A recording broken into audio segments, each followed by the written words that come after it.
Bom dia a todos e bem-vindos à divulgação de resultados do segundo trimestre de 2025 da Gerdau. Sou a Mariana Dutra, Head de Relações com Investidores, e participam dessa videoconferência nosso CEO, Gustavo Werneck, e o CFO, Rafael Japur. Lembramos que essa transmissão está sendo feita com tradução simultânea para inglês e você pode escolher o idioma de preferência clicando no ícone do globo na parte inferior da tela.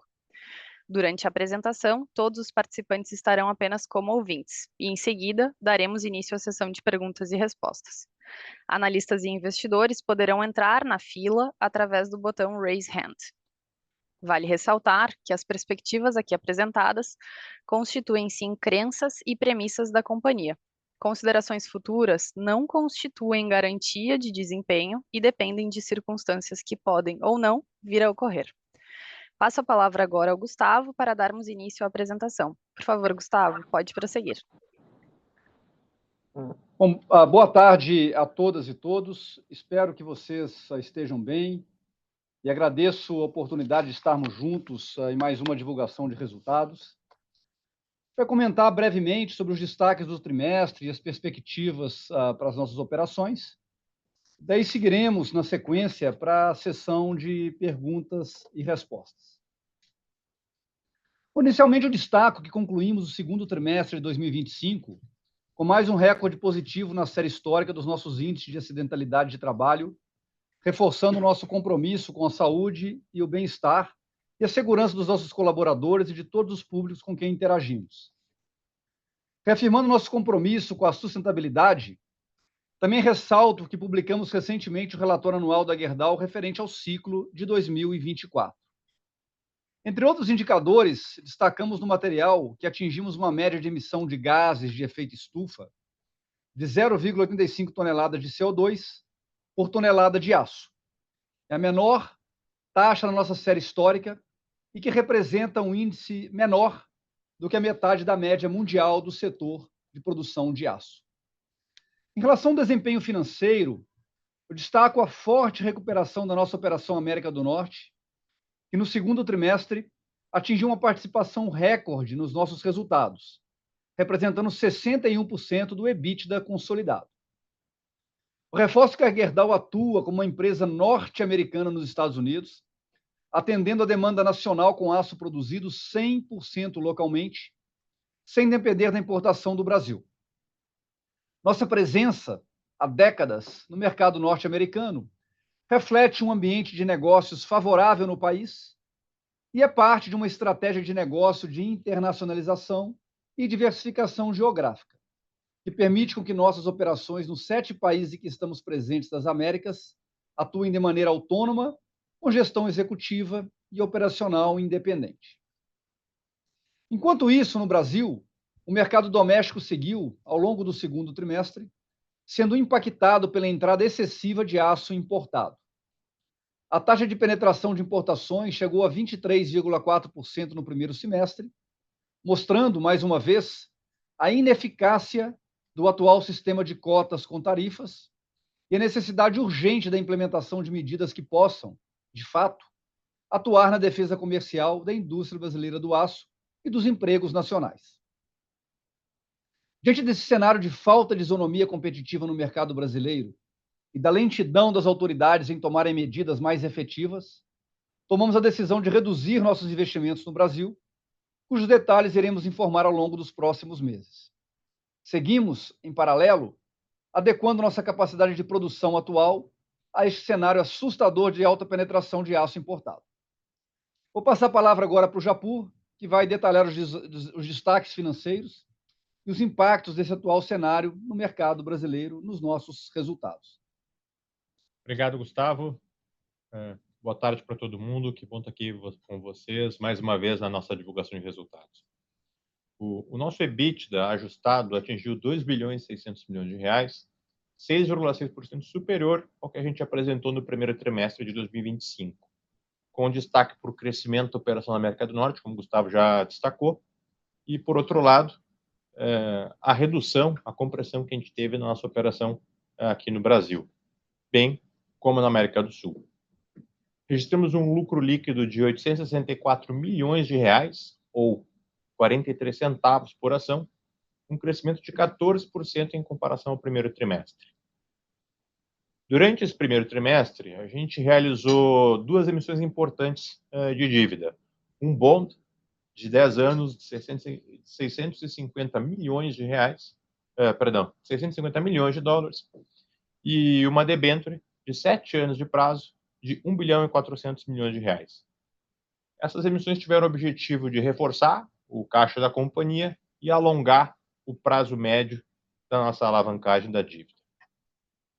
Falando em alavancagem, nosso endividamento medido como dívida líquida sobre EBITDA finalizou o trimestre com 0,85 vezes, bem abaixo daquilo que está estabelecido na nossa política de endividamento, reforçando a capacidade da Gerdau de manter a execução do seu ciclo de investimentos, do seu ciclo de CAPEX, mesmo num cenário mais adverso do negócio. Falando em CAPEX, investimos nesse trimestre 1 bilhão e 600 milhões de reais, com destaque para o nosso projeto de mineração sustentável em Miguel Burnier, que já atingiu 72% de avanço físico. Estamos agora na fase de planejamento pré-operacional, com startup previsto agora para o final do ano, num projeto que vai mudar o patamar de competitividade da nossa planta de Ouro Branco, adicionando 5 milhões e meio de toneladas do minério de ferro de alta qualidade, de baixo custo, tendo aí um potencial esse projeto de gerar em torno de 1 bilhão e 100 milhões de reais por ano, quando ele estiver com o seu ramp-up aí concluído. Na América do Norte, em virtude do excelente momento que o mercado está vivendo, tanto do ponto de vista de volumes quanto de preços, a companhia optou por postergar a implantação da primeira fase do projeto de expansão Midlothian, no Texas, o que não vai alterar de forma significativa a previsão final da conclusão desse projeto de expansão, que tem vários anos de conclusão, nem o montante de CAPEX que está destinado para esse projeto em específico. Com base nos resultados desse trimestre, aprovamos a distribuição de dividendos de 12 centavos por ação, totalizando 239 milhões de reais. Além disso, seguimos executando nosso programa de recompra de ações do ano de 2025, que já atingiu um percentual de execução de 68%, que representa 2,2% das ações em circulação da companhia, no investimento aí de quase 700 milhões de reais ao longo do ano, como retorno para os nossos acionistas. Continuamos acreditando que a recompra de ações, nesse momento que a gente está passando, é uma excelente forma de alocar capital e retornar valor para os nossos acionistas. Falando em retorno para os acionistas, a gente leva em consideração os dividendos que a gente declarou e as recompras de ações que a gente executou, a gente já atingiu nesse trimestre um payout de 90% do nosso lucro líquido ajustado, que é basicamente muito próximo aí a 3 vezes aquilo que está estabelecido no nosso estatuto social. Vou terminar minha participação por aqui e me junto a vocês de novo na parte de perguntas e respostas. Bom, obrigado, Japur. E na América do Norte, nós seguimos vendo a demanda de aço em patamares elevados, com um backlog de pedidos acima do nível histórico, principalmente estimulado pela demanda do setor de construção não residencial. O nível de utilização da nossa capacidade nos Estados Unidos continua sendo impactado positivamente pelas tarifas de importação de aço anunciadas ao longo dos últimos meses, e seguimos com uma visão de mercado saudável, embora atentos ao cenário macroeconômico e à taxa de juros em níveis ainda elevados. Por sua vez, no Brasil, o mercado doméstico, embora esteja com um bom nível de demanda por aço, segue sendo impactado pela entrada excessiva de aço importado, como comentei no início dessa apresentação. Por isso, grande parte do aumento de consumo de aço registrado nesse início de ano foi atendido pelas importações. Há, inclusive, o risco de que novos recordes no nível de importação sejam atingidos nos próximos meses, caso não haja um aprimoramento nos mecanismos de defesa comercial. Para os próximos meses, vemos o mercado da construção civil resiliente, e acompanhamos com atenção o nível de atividade dos setores automotivo e agro, que já estão sendo impactados pela alta taxa de juros. Além disso, estamos acompanhando com cautela os possíveis impactos que a imposição de tarifas dos Estados Unidos sobre o Brasil pode ter na nossa indústria nacional. Eu passo agora a palavra de volta para a Mari, e eu e o Japur ficamos disponíveis para responder as perguntas e dúvidas de vocês. Obrigada, Gustavo e Japur. Vamos então dar início à nossa sessão de perguntas e respostas. A primeira pergunta é do Lucas Lag, da XP. Lucas, pode prosseguir, por favor. Boa tarde, Werneck, Japur, Mari. Obrigado aqui pelo espaço, tudo certo. Eu queria explorar, acho que alguns temas com vocês voltados para a ótica de investimento, né, para a perspectiva de CAPEX. Assim, o primeiro ponto, se puderem dar um pouco mais de cor aqui em relação ao projeto de mineração, né, a gente está vendo essa execução avançando bem, né, acho que o CAPEX sendo executado, início de operação é previsto para o final do ano, com um ramp-up ao longo do ano que vem. Queria mais entender que, assim, no contexto de câmbio atual, preço de minério, prêmio de Pelotas, né? Como que vocês enxergam aquele EBITDA, né, incremental de 1,1 bi sendo materializado ao longo do tempo? Né? E se vocês têm alguma estimativa, né, de quanto desse EBITDA é incremental as operações hoje, quanto que ele seria incremental ao cenário de não fazer o investimento, né? Pensando na perda de competitividade que vocês teriam ao não ter essa operação de mineração sustentável avançada com esse novo investimento. E aí um segundo ponto, em relação a uma pergunta mais ampla em relação ao investimento, mas a gente está vendo um contexto mais difícil de Brasil, né? Acho que até colocando ali em avaliação alguns dos projetos incluídos no CAPEX estratégico, e ao mesmo tempo um cenário nitidamente muito melhor, né, para a América do Norte. Então, assim, como que vocês avaliam essa ótica de alocação de capital, né? Se dá para pensar numa mudança estrutural do nível de retorno que vocês enxergam para novos projetos na América do Norte, eventualmente trazendo um apetite maior para avaliação de novos projetos na região, dada essa execução mais avançada do CAPEX estratégico, por mais que existam outros, né, investimentos de competitividade, se a gente deveria pensar mesmo numa redução, né, nos níveis de investimento para 2026 em diante.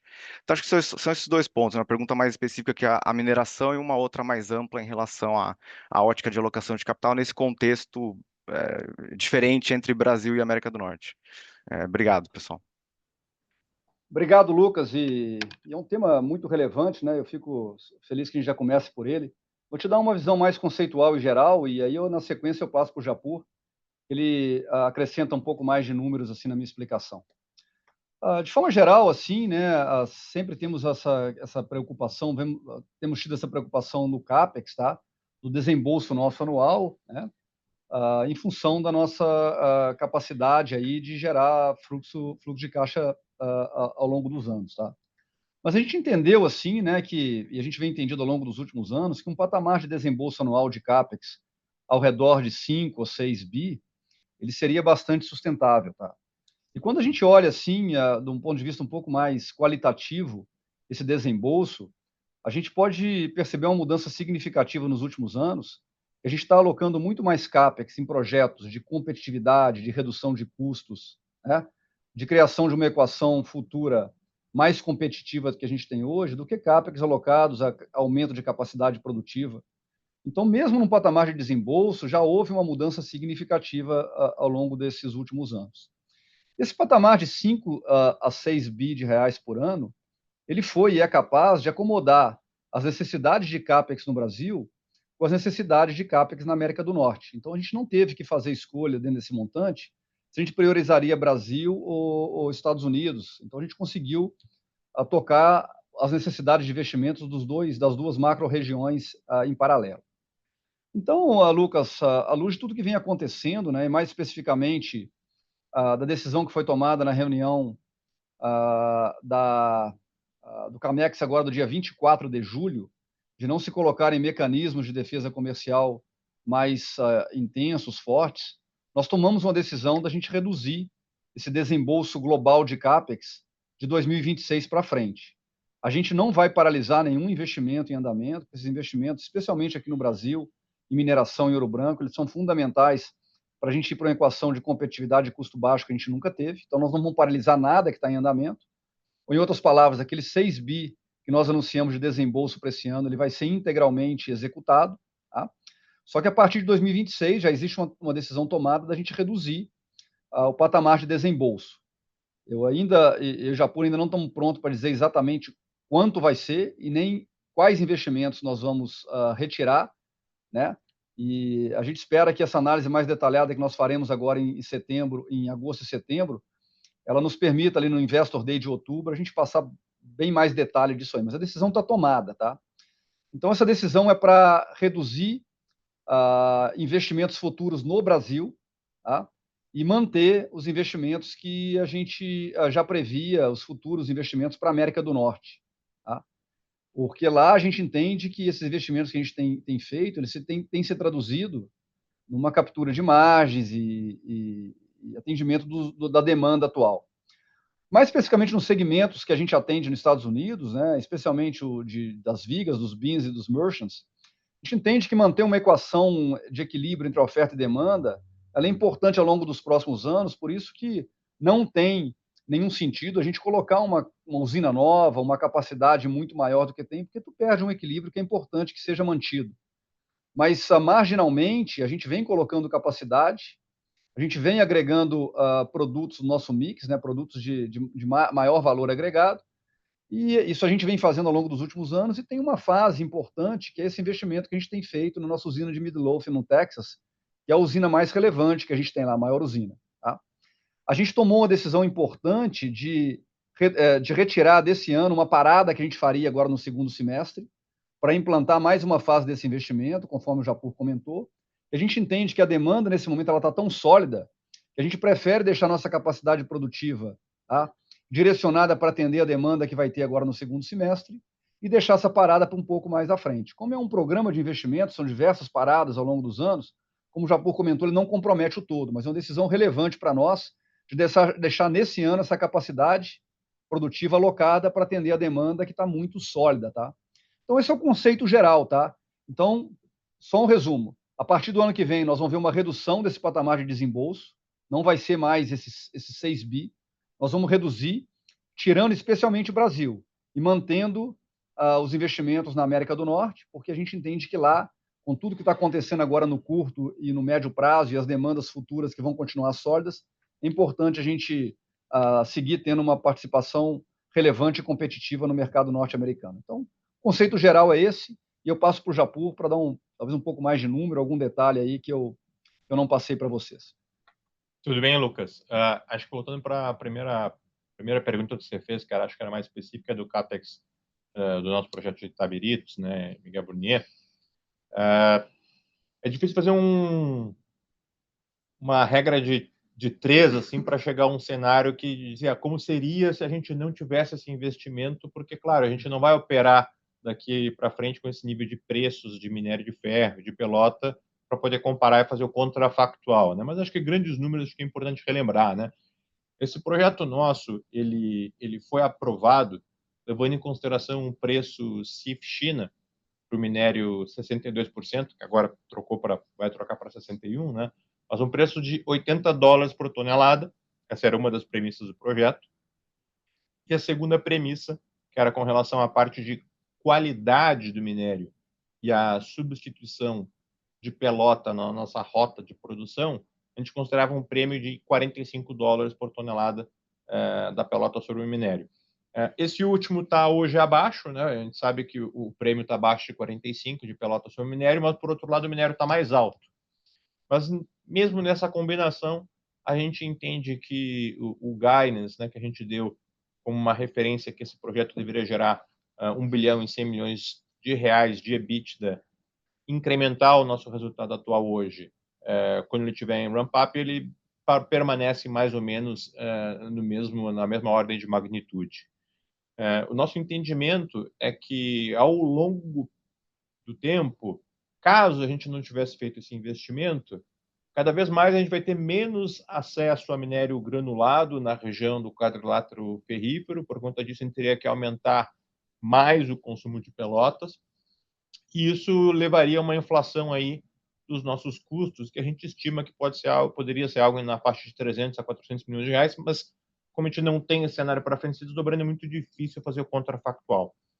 A gente entende que o investimento está procedendo bem, com o avanço físico que a gente destacou na apresentação, de mais 72%. Seguimos com o nosso plano de startar no final do ano, na virada do ano, a planta, novo projeto de mineração, nossa expansão. E uma parte importante desse 1 bilhão e 100 a gente espera aí capturar, ou começar a capturar ao longo do ano que vem. Claro que a gente não começa desde o início do projeto operando com ele a 100% de capacidade, é uma curva de ramp-up ao longo do ano que vem, mas a gente entende aí que uma parcela, acho que interessante desse benefício já deve se materializar nos resultados ao longo de 2026. Boa. Obrigado, pessoal. Obrigado, Lucas. Obrigado, Lucas. Obrigada, Lucas. A próxima pergunta é do Léo Correia, do BTG Pactual. Tudo bem, pessoal? Boa tarde. Werneck, Fala, Japur, Léo, Mari. tudo bem aí? Tudo bem? Beleza? Beleza. Pessoal, 2 pontos aqui. O primeiro para o Japur, talvez. Japur, só trazendo um pouco do debate hoje pela manhã e nos últimos tris, né? Assim, a Gerdau continuou com um balanço extremamente saudável, tá? Assim, quando comparado a peers, e eu acho que eu não gostaria de passar nenhuma mensagem diferente dessa aqui na pergunta, mas tá tendo uma certa preocupação com o nível, né, com o ritmo, com esse ritmo de aumento, quando você olha nos últimos 2, 3 trimestres, né, a dívida líquida saiu de 5 bi, final do ano, para 9 bi agora no segundo tri, o que é uma expansão que é um pouco não usual aí, quando a gente olha os resultados de vocês ao longo dos últimos anos, tá? Eu sei que historicamente vocês até ouviram alguma crítica do mercado, que estavam rodando um balanço super conservador, que tinha espaço para mais, agora está ouvindo que talvez está com uma alavancagem um pouco mais alta, então eu sei que o mercado fica oscilando, né, nos desejos e nos pontos aí de discussão, mas assim, a realidade é que não está tendo conversão de caixa, né, assim, está tendo muito pouco cash flow, né, assim, a conversão de EBITDA para caixa tem sido muito aquém também dos últimos trimestres, então como que você coloca tudo isso aí vamos dizer, no que você pode, de certa forma, guiar para frente, né? A gente está num pico, o free cash flow vai voltar no segundo semestre, imagino alguma coisa, e essa dívida, imagino que vá poder recuar um pouco. Queria te ouvir se 6 bi ainda é um target para vocês aí de dívida líquida e como você está enxergando esse debate todo. Segundo ponto, desculpa, já só para Segue fazer lá, a segue lá. segunda Não, pergunta. segue a segunda pergunta, depois a gente conecta se for o caso. Tá bom, beleza. Segunda pergunta é mais E aí, Werneck, você tem sido um dos grandes defensores aí de práticas comerciais mais equilibradas e uma isonomia no mercado doméstico e claramente a gente tem sido uma pequena voz, junto com outros sell-sides, de que tem sido insuficiente o que tem vindo aí do governo e a tarifa, as cotas claramente não ajudaram e não mudaram absolutamente nada no mercado. Os preços caíram de forma, acho que poucas vezes vistas, né? Assim, eu não me lembro de ter visto uma deflação de preço de vergalhão tão forte quanto a gente viu esse ano, mas me corrijam se vocês lembram de algum outro cenário. Mas a minha pergunta assim, teve um competidor hoje pela manhã que anunciou um aumento de vergalhão, tá? Entre 8%, 10%. O prêmio hoje está baixo, né? Assim, ele, em tese, né, by the book, ele comporta esse aumento. O cenário competitivo ainda complicado e o cenário de demanda, assim, alguma leve desaceleração, mas a demanda ainda está resiliente. Como que você enxerga esse movimento, o Werneck? Você acha que tem espaço? Vocês vão seguir? Ou quer dizer, vocês são líderes, obviamente, mas como que a Gerdau vê esses movimentos de preço com essa dinâmica atual? Obrigado. Tá bom, vamos respeitar a ordem das perguntas aí, tá? Já está pronto Fechado. aqui para responder, ele vai, depois eu te falo um pouco da questão do mercado aí, especialmente o tema do vergalhão e de longos, tá? Vai lá, Rafa. Léo, tudo bem? Acho que você deu aí a parte da resposta, né? Quando você resgata que também boa parte do mercado aí, alguns trimestres atrás, dizia, poxa, vocês estão um pouco alavancados, vocês podiam acelerar um pouco do retorno para os acionistas. Tá bom, acho que é um bom gancho, né? quando a gente pensa do nosso mínimo de dívida líquida EBITDA que a gente teve ali no terceiro trimestre do ano passado para cá, a gente teve aumento aí na faixa de 5 bilhões de reais na nossa dívida líquida. Mesmo assim, ainda num patamar muito baixo de alavancagem de 0,85 vezes, né? menos de uma vez dívida líquida por EBITDA. E quando a gente decompõe para que foi o uso desse aumento de alavancagem, mais da metade do valor foi investido em retorno para acionistas, seja através de dividendos, seja através de recompra. A gente investiu do terceiro trimestre para cá quase 2 bilhões e 800 milhões de reais em dividendos e recompra para os nossos acionistas. Então, o principal foco que a gente deu de uso desses recursos, de aumentar um pouco a nossa alavancagem, foi retorno para os acionistas. Claro, a gente também teve um período, parte desses recursos, em torno de 30%, 35%, foi para fazer um funding, um fluxo de caixa operacional, fluxo de caixa livre negativo para o equity, tá? Que a gente entende como absolutamente natural dentro de um processo que a gente vem conduzindo de execução de um programa de CAPEX muito importante aqui no Brasil, que culminou já com a conclusão da expansão do laminador de bobinas a quente, um investimento de 1,5 bilhão de reais, que a gente concluiu no primeiro trimestre desse ano, e da expansão de Itabiritos, né, do nosso projeto de mineração, investimento de 3 bilhões e 200 milhões de reais, que em reais é o maior investimento da história da companhia, e que a gente entende que alguns trimestres à frente vai estar gerando aí, dando muita alegria para a gente. Então, acho que para uma indústria cíclica, é sempre natural que você vai ter momentos onde você vai estar plantando, investindo, e momentos que você vai estar colhendo. Então, acho que o importante é que a Gerdau se preparou ao longo dos últimos anos, se desalavancando, mantendo seu balanço em ordem, para justamente em um momento de ciclo de investimentos transformacionais para a companhia como o que a gente está passando, mesmo num cenário um pouco mais adverso de geração de caixa, a gente não tivesse que fazer como em outros momentos, ou como outras empresas fazem, de interromper projetos em andamento. Então, acho que um pouco essa seria a nossa perspectiva, Léo. É um movimento natural dentro de um ciclo importante de expansão, no qual a gente não quis sacrificar o retorno para os nossos acionistas pela confiança que a gente tem dos retornos dos projetos que a gente está fazendo e da nossa capacidade de gerar caixa ao longo do tempo. Léo, indo para o tema do vergalhão, assim, né, e de defesa comercial, é muito decepcionante, assim, né? Depois de 12 meses de um profundo conhecimento desse mecanismo de cota com tarifa, de tudo que aconteceu, a gente não vê medidas mais duras sendo tomadas pelo MIDIC, tá? Eu acho que outros temas também, fora o aço, né, que as notícias que a gente tem lido, tem recebido, isso mostra, assim, né, um racional de tentar acomodar todo mundo, tá? Então, de deixar todo mundo feliz, né? Então, a gente entende que isso não pode ser assim, né? Eu tenho muita dificuldade, por exemplo, de entender como é que o governo federal ele abre mão de 6 bilhões de reais de impostos que ele vai perder esse ano do setor do aço, pelo fato de aceitar essa penetração desenfreada de quase 30%, tá? Então, eu acredito que, assim, exista hoje uma segurança jurídica, um conhecimento a nível de Mercosul, de decretos que criaria um ambiente muito adequado e seguro para se implantar medidas de defesa comercial mais duras, tá? Então, para nós, é muito difícil entender por que isso não é feito, tá?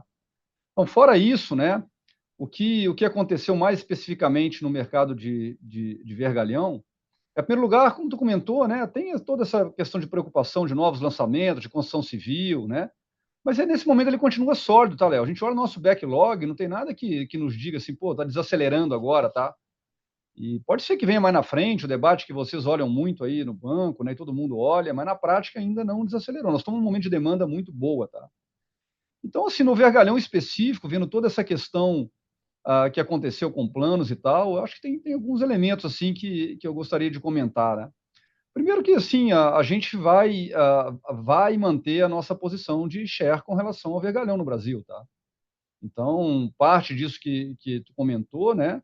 Assim não só um desejo, né? Mas uma conta que a gente faz, ela no curto e no longo prazo faz sentido a gente manter a participação que a gente tem, tá? E com essa entrada de importado, né, ela necessariamente ela tira um pouco de rentabilidade. E essa entrada de importado, né, quando tu olha hoje assim os números, tu vai falar, pô, por que planos entra mais do que longos, tá? Porque essas medidas que nós tomamos, né, elas acabaram barrando e evitando entrada de vergalhão e de longos por duas portas muito abertas hoje no Brasil, que é a porta em Santa Catarina, pela questão fiscal do ICMS, do abatimento do ICMS, e a porta do acordo bilateral do Egito, né, que em tese entraria bastante vergalhão e longos pelo Nordeste. Então, o vergalhão foi num patamar assim de preço que ela, de certa forma, evitou essa penetração maior de importado, né? Por isso que essa diferença de número, né? Porque se não fosse isso, certamente teria entrado, tá? Não, tem material hoje que estaria pronto para entrar e não entrou, porque não faz sentido do ponto de vista econômico do importador, tá? Mas a gente entende também, né, que com tudo que foi feito, chegou num patamar assim de prêmio ou de rentabilidade, que ele passou do ponto ótimo para equilibrar o todo, tá? Então, de fato, aqui, acredito, né, Léo, que tem um espaço da agora para frente para se recuperar um pouco de rentabilidade e preço no vergalhão, tá? Falar que é igual ao passado, em que dizia isso, é fácil acontecer, eu falava que ia ter um percentual, todo mundo já colocava nos modelos que ia recuperar metade, eu acho que não, é diferente, tá? Isso vai ser uma briga difícil, né? Um debate diário, mas eu acredito que tem espaço, mas não vai ser, talvez, naquela tranquilidade que existia no passado, né? A equação que já era de muitas variáveis, agora ela ficou de múltiplas variáveis mesmo, né? Mas eu de fato acredito assim que ela foi que a rentabilidade, as margens, o preço estão abaixo do que deveria estar. Então, eu acredito de fato que tem um espaço, tá?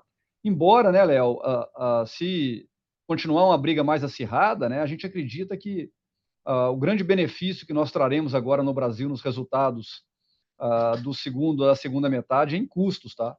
Então, talvez a gente tenha um debate, se o Japur quiser adiantar, né? Nós fechamos o segundo trimestre com custo no Brasil, especialmente vindo de Ouro Branco, acima do nosso potencial. Então, tem um trabalho já em realização. Ele vai trazer o patamar de custo no geral, nossa operação no Brasil, para um nível abaixo do que está agora, tá?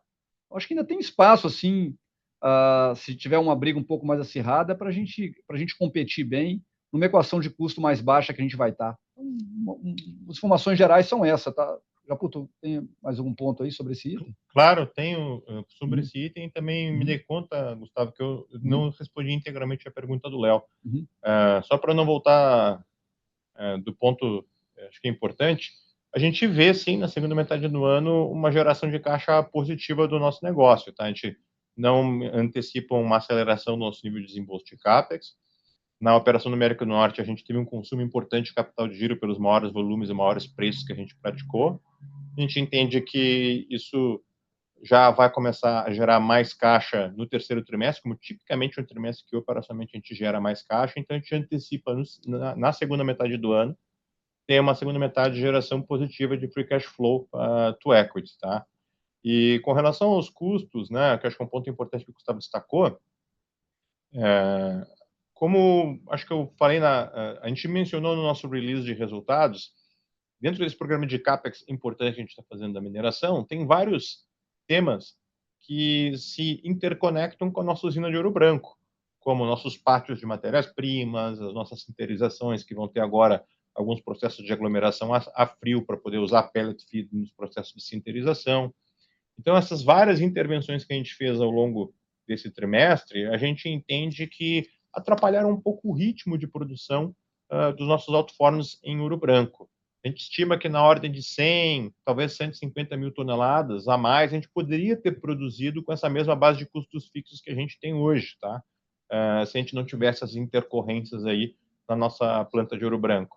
Então, levando em consideração aí uma referência subtraindo nosso custo variável, né, sobre esse volume de produção, a gente imagina que mais ou menos dá para estimar quanto é que teria sido aí esse efeito, vamos dizer, não recorrente, que, claro, faz parte das dores de crescimento, né, de a gente estar fazendo um programa tão robusto e tão compreensivo de investimento CAPEX em Ouro Branco ao redor, né, com o nosso projeto de mineração.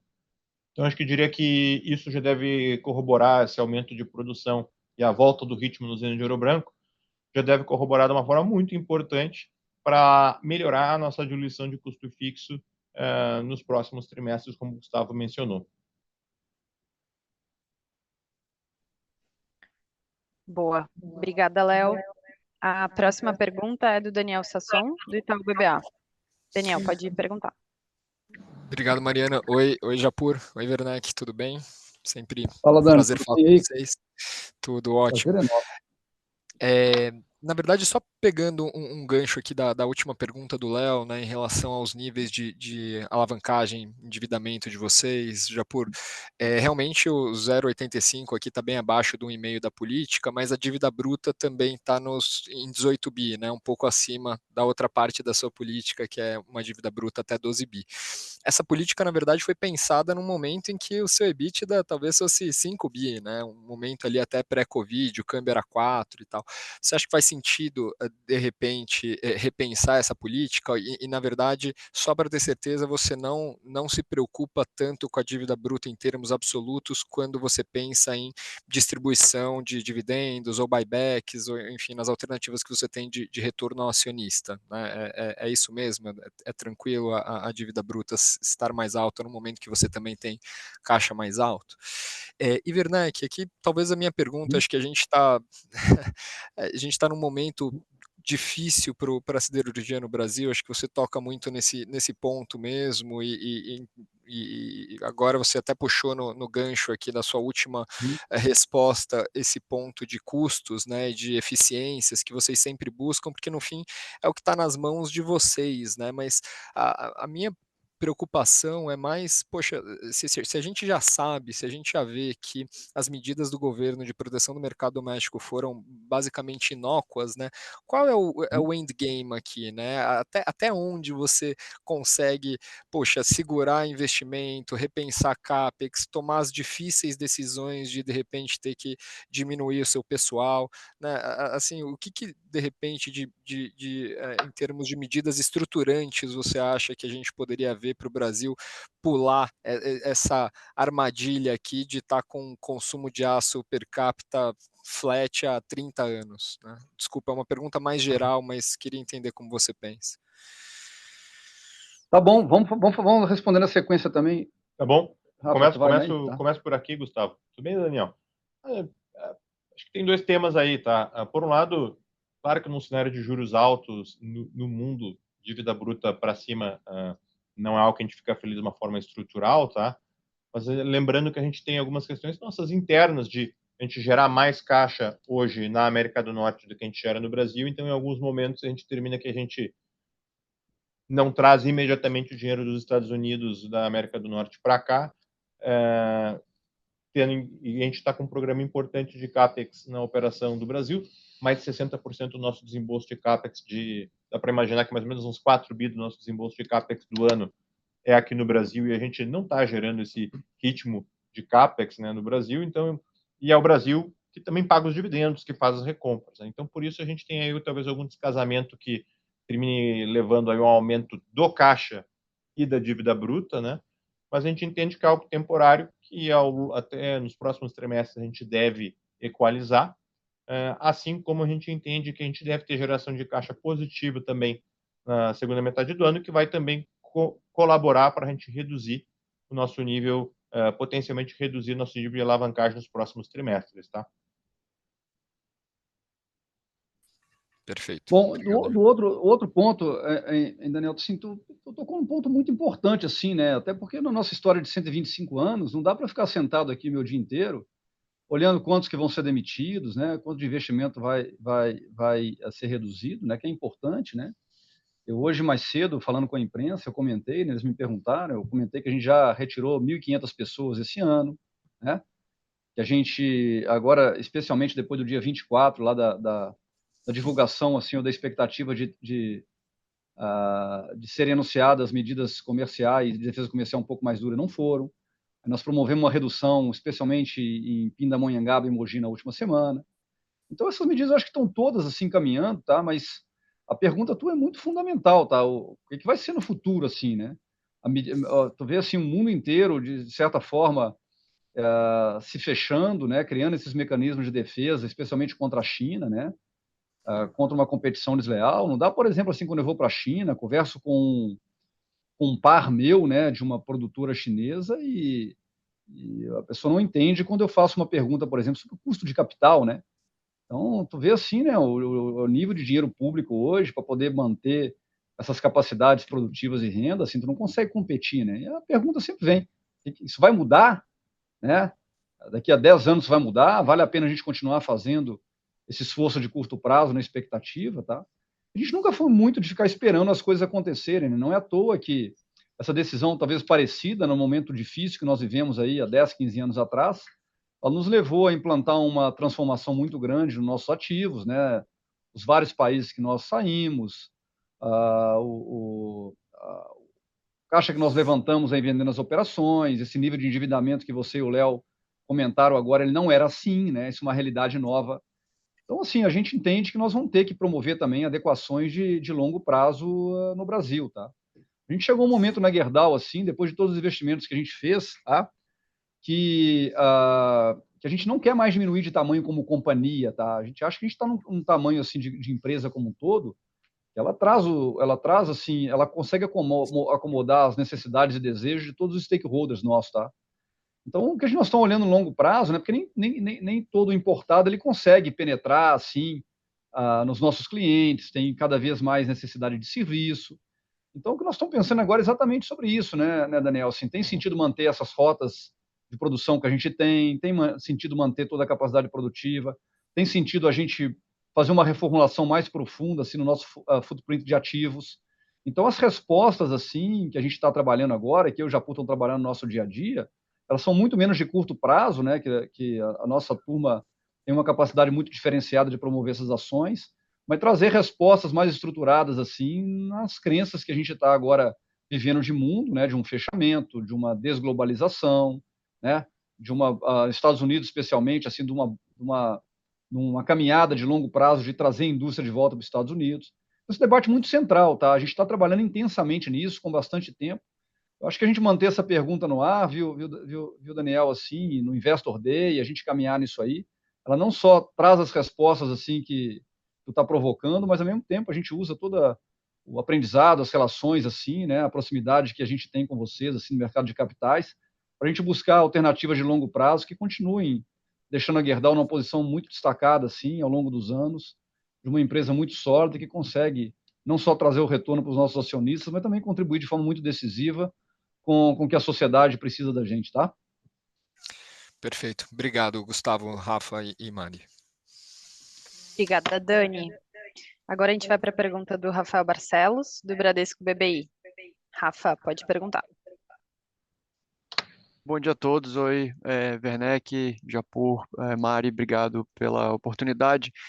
Primeiro, começando pela parte Brasil, queria entender melhor sobre a estratégia, né, de vocês em Vergalhão. A gente tem visto mesmo que desde o início do ano o mercado ele ficou mais brigado, né, por share, e a gente tem entendido que a Gerdau não abre mão mais de share, mas a gente queria entender mais uma avaliação dessa estratégia, o quanto que, na visão de vocês, tem funcionado, não, até do ponto de vista competitivo, como que vocês veem a Gerdau, né, posicionada vis-à-vis, né, os principais concorrentes desse mercado, e aí, numa segunda etapa aqui, como que fica, como a gente tem um pouco de menos de visibilidade na parte de perfis e barras, então se vocês puderem falar um pouco mais como é que está esse mercado, dinâmica, se possível, de preço-demanda, pode ser interessante.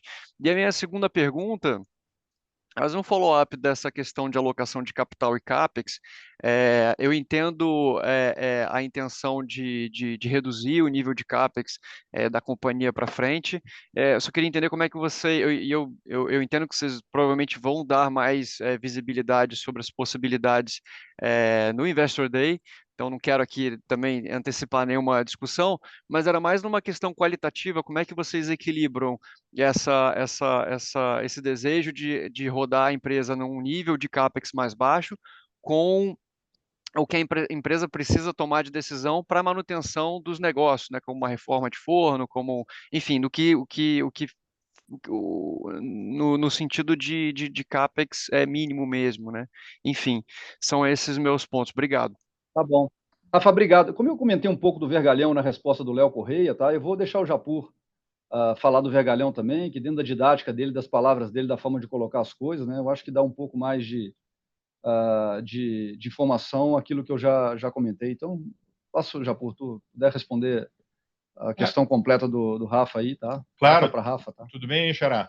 Não, acho que, como a gente falou, acho que uma das primeiras interações aí mais com o mercado geral que a gente teve com relação a esse tema do nosso posicionamento comercial em longos, acho que foi até numa reunião com você lá no banco, né, com alguns investidores, e de fato a gente não está disposto a ceder espaço em market share, até a gente entende que a gente já fez vários ajustes de capacidade com hibernações de usina nos últimos anos, e que a gente já chegou no nosso nível ótimo do ponto de vista de footprint industrial, de curva de custos, e que não faz sentido a gente reduzir de uma forma expressiva em longos a nossa presença, tendo em vista todo o investimento que a gente tem em capital empregado, levando em consideração também a capilaridade da Comercial Gerdau, que comercializa uma parte muito importante aí dos nossos volumes. Então, levando em consideração a nossa capilaridade, a nossa capacidade comercial, nosso alcance,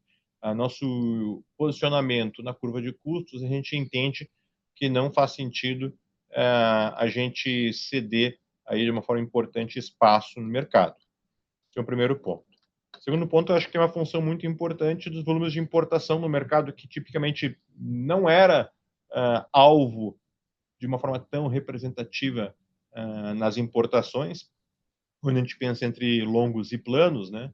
Então, ainda que o percentual de longos seja menor do que o percentual de importação de aços planos, percentualmente o crescimento foi maior de share em longos do que com relação a em planos. Então, eu acho que isso também corrobora de uma forma muito importante para impactar negativamente os preços, né, principalmente de vergalhão, produto que a gente acompanha mais próximo e com mais referências aí de publicações do que outros produtos, tá? Falando em outros produtos, conecto com a segunda parte da sua primeira pergunta com relação a barras e perfis, tá? A gente é um mercado que comanda, né, que apresenta níveis de preço superior aos preços de vergalhão, mas que é um mercado muito relacionado também com a indústria metalmecânica e com a indústria de transformação, que é um dos segmentos que comparativamente tem sofrido mais com relação à indústria de construção civil, que acho que está apresentando um nível de resiliência na demanda maior do que a indústria de manufatura nesse momento, tá? Então, a gente entende que houve, sim, algumas recomposições de competitividade, de preço em perfis, mas que a gente está vendo com calma, com cautela para frente, levando em consideração, inclusive, os potenciais efeitos aí do tarifaço na indústria metalmecânica de uma forma geral, tá? Coisa que a gente está acompanhando com cautela, ainda dentro com nossas equipes de marketing, avaliando os setores da indústria que não receberam exceções com relação às tarifas, e quais os potenciais efeitos secundários que a gente possa ter para a nossa demanda e para a saúde dos nossos clientes, né? Passando para a sua segunda pergunta de alocação de capital, acho que a gente não pode confundir um tema aí de causa e efeito, tá? Não estamos cortando CAPEX porque a alavancagem da empresa subiu de 0,3 para 0,8. Estamos avaliando reduzir os nossos planos de CAPEX, principalmente aqui no Brasil, porque a gente não está vendo uma perspectiva concreta de retorno econômico para esses investimentos num cenário numa indústria do aço no Brasil, que é cada vez mais inundada por uma competição predatória de produtos importados. Então, não é por uma questão de necessidade que a gente está avaliando reduzir os nossos investimentos, e sim por uma questão de escolha, porque a gente não vê uma perspectiva clara de retorno dentro do cenário que está sendo colocado por nós, pelo mercado, mas, sobretudo, maneira por uma falta de atitude mais concreta e assertiva com relação às autoridades, com relação ao que a gente está vendo de entrada de material importado no Brasil. Mas isso, Rafa, de forma alguma significa que a gente vai deixar de fazer investimentos de manutenção, como você referiu, importantes para a gente manter o nosso nível de competitividade e a saúde dos nossos ativos no longo prazo. A gente não vai deixar de fazer uma reforma de alto forno, não vamos deixar de fazer uma reforma de coqueria ou de uma aciaria por conta dessas restrições. Agora, investimentos de crescimento, de geração de mais emprego e renda, esses investimentos que a gente chama aí de competitividade, né, de crescimento, esses, no atual cenário de Brasil, cada vez fazem, infelizmente, né, para todos nós, cada vez fazem menos sentido, tá? Obrigada, Perfeito, Rafa. obrigado. A próxima pergunta é do Rodolfo, do JP Morgan. Rodolfo, pode perguntar.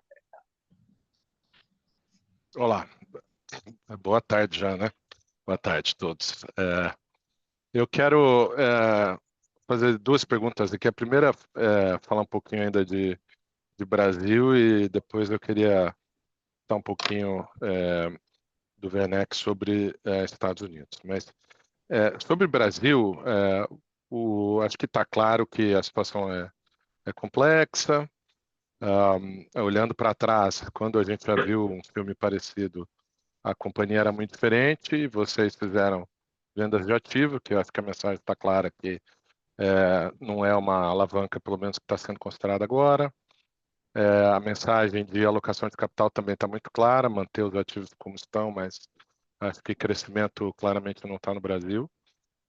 E a gente viu, e aqui é que eu queria explorar, você falou bem en passant, Gustavo, e sobre custos, né? Sobre oportunidade de custar custos, falou, olha, aqui a gente tem uma oportunidade ainda.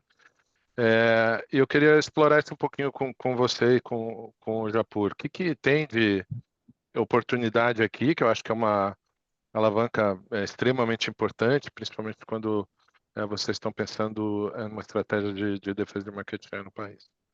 E aí, para tentar falar de um pouquinho mais com otimismo, né, com um sorriso no rosto. Rodolfo, eu já estava até querendo fazer uma pergunta para mim mesmo, não aparecia nada dos Estados Unidos, eu mandei ali uma pergunta para a Mari, mas ela não deu atenção, não. Ela não priorizou, ela não priorizou. Não, vamos lá. Eu queria, assim, eu vou deixar ela bem ampla, então, para você, já que você está com esse anseio, a gente quer saber, porque a gente está falando muito de dificuldade aqui, Estados Unidos tem sido uma surpresa positiva, né? Então, backlogs grandes, demanda indo bem, o mercado continua lá protegido, a gente houve um pouquinho de uma tentativa ou outra de aumento de preço que não deu certo, então, queria saber como é que vocês estão vendo, o que a gente pode esperar, e também pensando, já que essa é um pedaço hoje super relevante da companhia, se você tira CAPEX, tira foco de Brasil, o que dá para ser feito onde você está realmente tendo condição mais interessante de competir no mercado que está com demanda muito... que está em condições em gerais de competição muito mais dinâmicas, né? Tá bom. Bom, Rodolfo, bons temas, tá, cara? Obrigado aí por entrar e trazer. Japur, tu fala de custos aí primeiro, também Claro. vou seguir a ordem, depois Aí o Rodolfo falou, deixa eu dar agora dá uma tranquilidade para falar sobre os Estados Unidos, né? Tudo bem, Rodolfo? Acho que o grande ponto que a gente fez um programa super relevante, né, de redução de custos na base, pensando na base de 2023 de custos fixos para hoje, a gente entende que esses ganhos aí estão bem cristalizados. Contudo, nesse trimestre em particular, a gente até referiu isso no nosso release, em função dos grande número de procedimentos que a gente está fazendo, de intervenções que a gente está fazendo na nossa usina de Ouro Branco, com a mineração, com o laminador de planos. Nosso programa de mineração, por exemplo, inclui alguns ajustes e adaptações na sinterização, no pátio de matérias-primas. Isso terminou um pouco tirando o ritmo de produção dos nossos altos fornos. A gente entende que a gente pode ter perdido uma oportunidade de ter produzido o que seria o ritmo normal para a nossa usina de Ouro Branco, entre 120 e 150 mil toneladas nesse trimestre que a gente deixou de produzir. E mesmo levando em consideração aí um retorno marginal sobre esse um potencial volume a mais de produção para exportação, por exemplo, a gente viu que a gente deixou de exportar, a gente caiu quase 40% as nossas exportações no trimestre em relação ao trimestre anterior, né? Só a gente pensar em margem de contribuição desse volume aí, a gente já teria uma melhora importante na faixa de 150, 250 milhões de reais de EBITDA, que a gente teve esse efeito, as dores do crescimento, né? Falei mais cedo desses investimentos que a gente está fazendo de CAPEX lá. E levando em consideração esse volume a mais de produção, a gente teria uma diluição de custo fixo mais importante no nosso resultado, que a gente enxerga que, uma vez que a gente já fez boa parte dessas adaptações em Ouro Branco ao longo do trimestre, que já devem começar a se traduzir em uma diluição maior de custos fixos, um ritmo melhor de produção no terceiro e no quarto trimestre. Desculpa, já por isso aqui, você falou 150 milhões de potencial. Desculpa. 120 a 150 mil toneladas de produção em Ouro Branco que a gente deixou de produzir por uma perda aí de ritmo nos altos fornos, tá? E se a GD, agora deglosando a conta, tá? Se a gente levar em consideração que o nosso custo variável, tá? Fazendo uma regra de 3 simples, é em torno de R$3.000 por tonelada, e que a gente levar em consideração em cerca de R$4.500 de preço realizado, entre um mix de um pouco de importação, um pouco de produto doméstico, um pouco de produto exportado, daria para pensar em torno de R$1.000 a R$1.500 de margem de contribuição sobre esse volume que a gente deixou de produzir, que teria gerado um resultado nesse TRI, e que não gerou, mas que, como a gente já está voltando a operar nos ritmos de produção adequados em altos fornos, a gente entende que a gente vai ter essa diluição de custo fixo, pelo menos, né, nos trimestres seguintes, tá? É um pouco mais para dimensionar o número que eu dei, desculpa, fiz a conta meio rápida aqui de cabeça, é mais para dimensionar o nível a mais de diluição que a gente poderia ter tido nesse TRI se a gente não tivesse tido tantas adaptações aí na nossa usina de Ouro Branco, tá? Tá bom, obrigado. Rodolfo, sobre Estados Unidos, né, eu fico brincando assim que algumas vezes, assim, a gente, como gestor, a gente adora interferir, fazer plano de ação, o que nós vamos fazer? Eu falo assim, em alguns momentos a melhor coisa que tu tem que fazer é não fazer nada, né? Para não atrapalhar aquilo que está bom e está melhorando, né?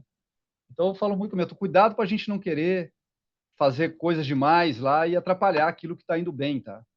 Então, assim, nós estamos num momento muito bom lá, né? O resultado do segundo trimestre reflete isso, né? E agora no fechamento de mês de julho, eu te diria que a gente está no nosso melhor momento, né, no ano de 2025 lá na América do Norte, tá?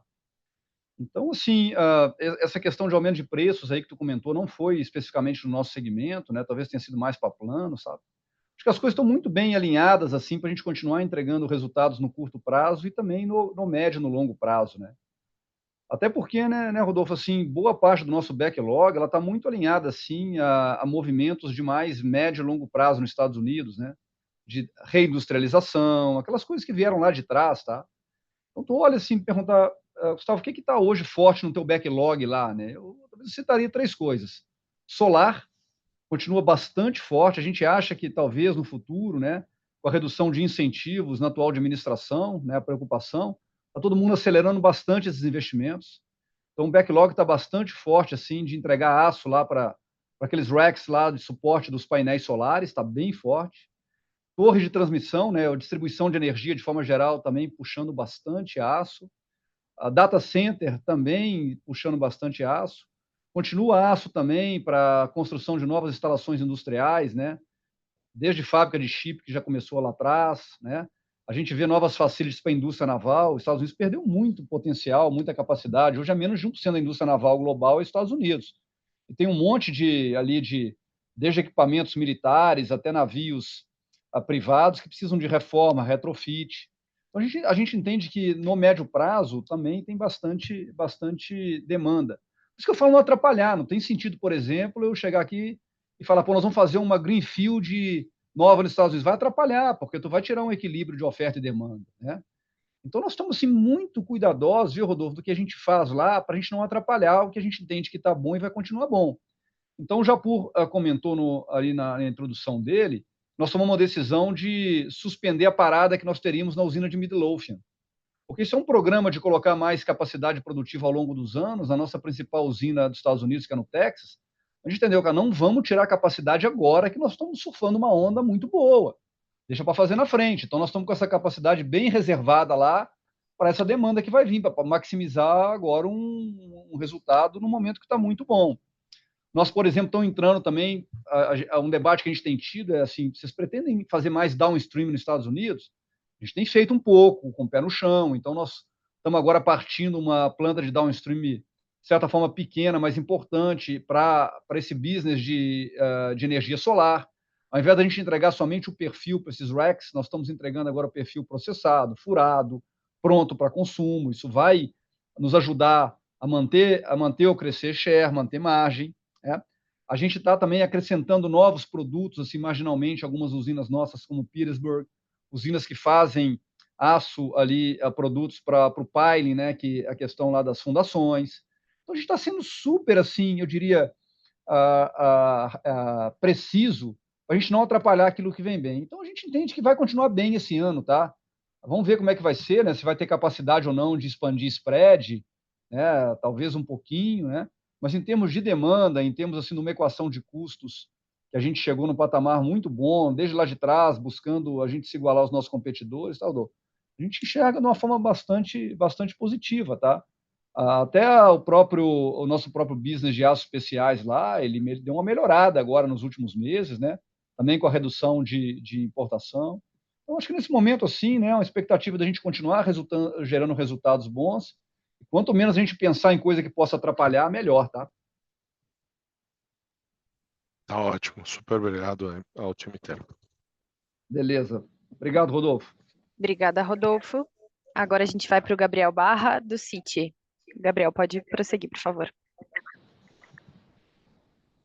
Werneck, Japur, Mari, obrigado por pegar minhas perguntas aqui. Eu tenho duas. Tentar falar de coisa boa também, Gustavo, que quando a gente olha para o ano que vem, você tem tudo mais constante, mesmo sem as melhores que a gente espera aqui dos Estados Unidos, você tem amadurecimento dos projetos, né? Então, você tem Midlothian, você tem BQ, você tem Miguel Burnier. Então, assim, já mantendo a mesma base aqui, a gente já deveria esperar um EBITDA maior, né? Então, quando a gente olha para o endividamento corrente hoje, assim, tudo mais constante deveria ter um EBITDA também maior, mesmo com uma dívida líquida não subindo tanto. Então, e com CAPEX menor, né, talvez olhando para essa racionalização de CAPEX, deveria abrir um pouco mais de espaço na geração de caixa da companhia. E aí vem a pergunta, né, em termos de alocação de capital, dado que, pelo que você tem falado ao longo desse call e até nas entrevistas que a gente viu hoje, não me parece ser investimento em crescimento muito racionalizado, né? Então, talvez abriria mais espaço aqui para dividendo, até buyback. Então, minha pergunta vai um pouco nessa linha, né? Onde alocar, então, esse capital, dado que você vai ter um pouco mais de espaço em geração de caixa, com os Estados Unidos vindo melhor também. E aí, olhando para os projetos, mais especificamente, né, a gente sempre fala daquele 1.1 bi, né? Tem, de novo, os 3 projetos amadurecendo ano que vem. Só que também você tem esse ponto até que o Japur falou sobre BQ, né, desse trimestre que foi impactado, o ramp-up ali teve impacto relevante de custo, que deveria ser um on-off. Então, até a gente poderia pensar um número acima dos números que a gente olhava. Então, até um pouco maior do que esse número que a gente vinha falando aqui, só do amadurecimento do projeto, também tem esse on-off do segundo tri. Então, eu queria ouvir um pouco desse número para o ano que vem, se você pudesse repensar ele, dado que também está ficando mais perto aqui do final dos projetos, BQ pronto, Miguel Burnier 75%, então assim, queria ouvir um pouco disso.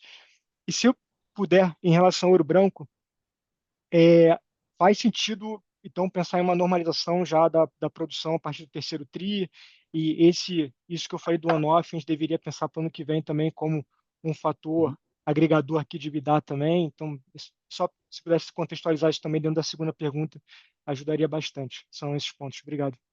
Tá bom. Obrigado. Tudo bem, Gabriel? Acho que tentando colocar as perguntas, tá? Começar na ordem que você fez, tá? Hoje, nesse momento, com o nosso nível do preço da ação na Gerdau, quando a gente olha por diferentes métricas, seja o valor patrimonial da ação versus o valor de mercado, enterprise value, EBITDA, fluxo de caixa descontado, a gente entende que uma excelente alocação de retorno para os nossos acionistas é recomprar as ações da companhia. Então, à medida que a gente veja uma manutenção, redução do nosso endividamento, nos próximos trimestres e uma expansão do nosso fluxo de caixa livre, diria que a nossa prioridade no contexto atual seria de recompras sobre dividendos extraordinários, tá, Gabriel? Como a gente já vinha reforçando aí alguns trimestres atrás, motivo pelo qual a gente fez um programa de recompra em 2024 e renovamos, fizemos um novo programa de recompras agora em 2025, tá? Com relação aos projetos, acho que, sintetizando um pouco, você pegou bem o espírito do nosso momento. Eu referia mais cedo uma pergunta que a gente está no momento um pouco de transição. A gente está concluindo projetos muito representativos da nossa operação do Brasil, projetos de crescimento, projetos de geração de caixa de EBITDA no futuro, e que vão começar a dar frutos aí, já estão começando a dar frutos no caso do laminador de bobinas a quente em 2025, mas que a gente vai ter esse ramp-up integral no ano que vem, em 2026, quando a gente vai ter o ano inteiro o laminador operando a 100% da capacidade.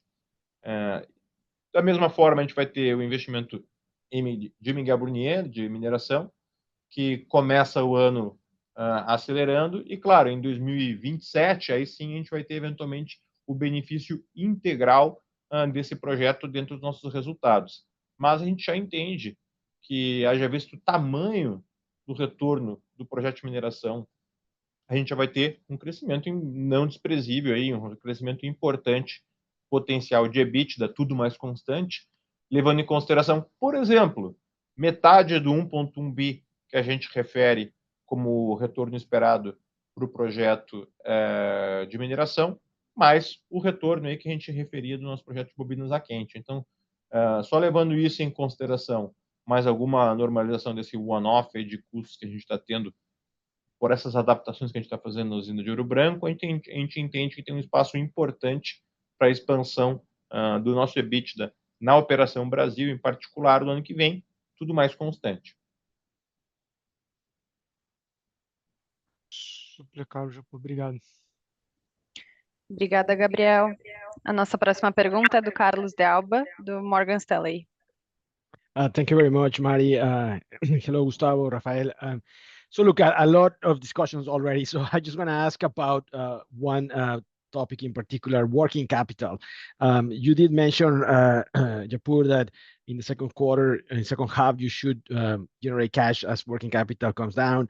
But maybe beyond just the second half of the year and 2025, I think this is an area that we analyze where the levels where the company was back in 2017, maybe to 2020, it was lower than it is today. So I wonder if there is any structural initiatives that the company can take and implement in order to more permanently reduce that level and generate more free cash flow, which ultimately I think is at the core of a lot of the discussion today. The company needs to generate more cash flow, return more money to shareholders. Hopefully that increases the value of the shares in the market. Thank you. Olá, Carlos, tudo bem? Bom te ver uma vez mais. Acho que, respondendo, quebrando sua pergunta de dois pedaços, né? O que mudou? Acho que um primeiro ponto é que a gente teve uma grande processo de transformação, pensando de antes, 2018 para trás, onde a gente teve grandes desinvestimentos, principalmente na América do Norte, com a nossa venda dos ativos de vergalhão e fio máquina, que eram produtos que tinham uma margem menor, mas também um ciclo financeiro, do ponto de vista de valor agregado, menor.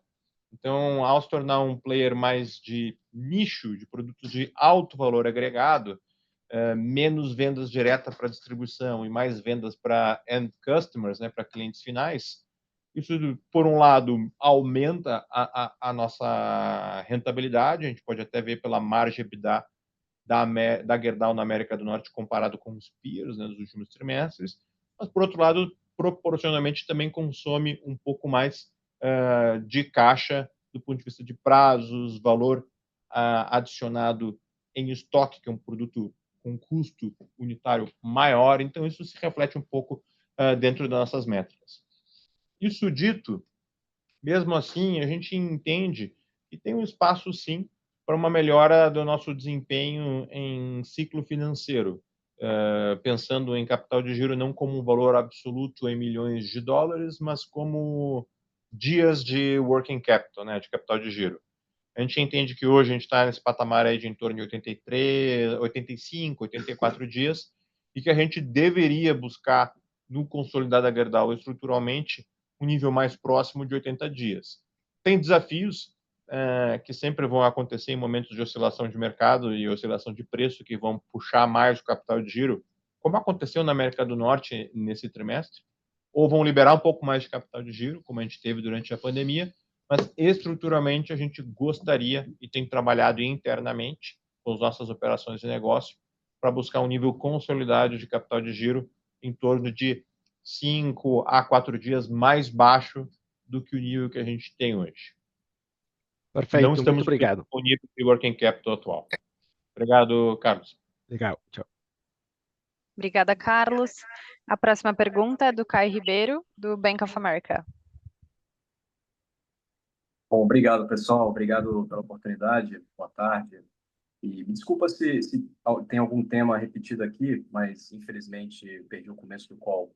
Mas, em primeiro lugar, né, sobre o cenário das tarifas, né, nos Estados Unidos, muitas das discussões, né, que a gente tem tido sobre esse tema recentemente vão na linha de se a gente vai ver alguma isenção concedida, né, para o México e Canadá, similar ao que havia nos últimos anos, né? Isso é que, enfim, difícil ter uma visão concreta, né, de se esse cenário vai ou não se concretizar, mas assumindo que sim, né, eu queria ouvir de vocês como que isso impactaria as operações de vocês, né, tendo em vista as operações também que vocês detêm no México e no Canadá.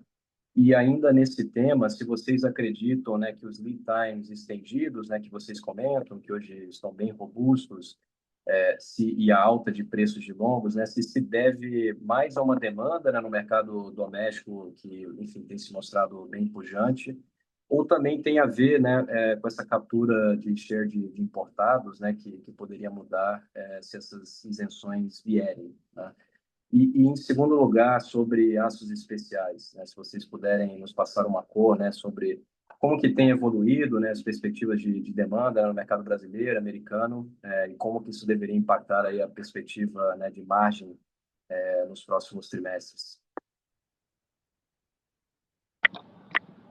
Tá bom, Caio, eu começo aqui, pego as duas primeiras e passo para você, tá, Japur?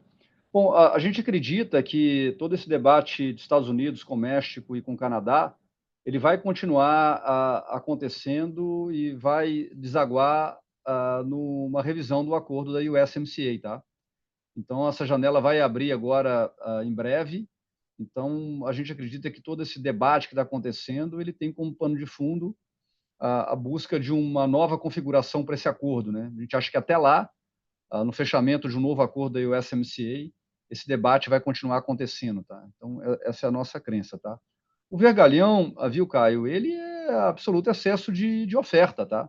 Se já não bastasse um excesso de oferta hoje no mercado brasileiro, tu tem toda essa questão de penetração de importado, né? Então, tu reduz uma rentabilidade cai, né? Preços caem, tu segura um pouco a entrada de importados. Então, o que a gente consegue prever no momento assim é que a gente entende que esse share que a gente tem no momento é importante para nós no curto e no médio prazo.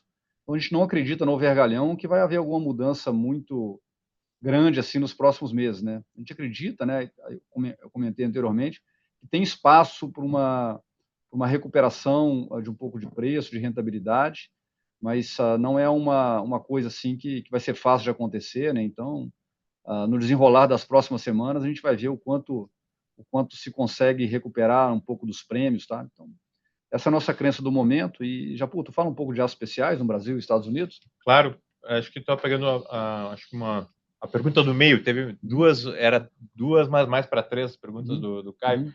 Sobre os lead times, a gente enxerga assim que uma parte importante também tem a ver com a captura de share das importações, que o setor como um todo acho que conseguiram capturar. Um processo inverso ao que a gente vê aqui no Brasil, né? A gente vê a demanda também positiva nos Estados Unidos, a gente não vê uma demanda de consumo aparente retraindo, mas a gente viu sim aí uma perda de representatividade de espaço das importações para os produtores locais, que acabou corroborando aí sim para o lead time ter melhorado, de uma forma geral, pelo menos para aqueles produtos que a gente acompanha mais próximos, no caso de longos, né? Pensando em aços especiais, acho que a gente tem duas perspectivas um pouco diferentes.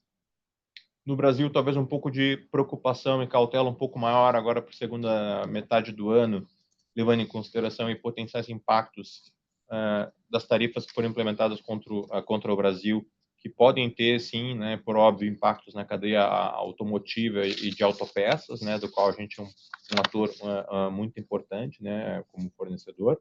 Em torno de 15% das nossas entregas no Brasil são para o setor automotivo, né.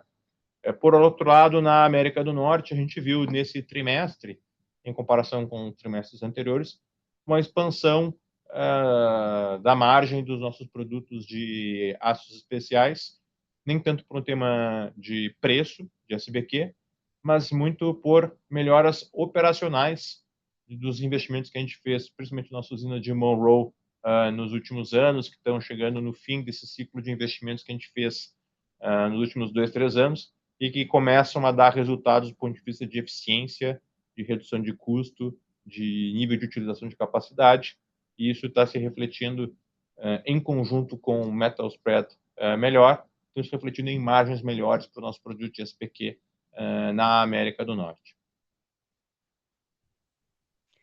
Obrigada, Caio.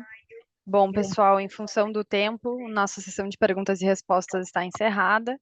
E eu gostaria de aproveitar a oportunidade de todos aqui para convidá-los para o nosso Gerdau Investor Day de 2025, que acontecerá em São Paulo no dia 1º de outubro. Obrigado pela atenção de todos e até lá.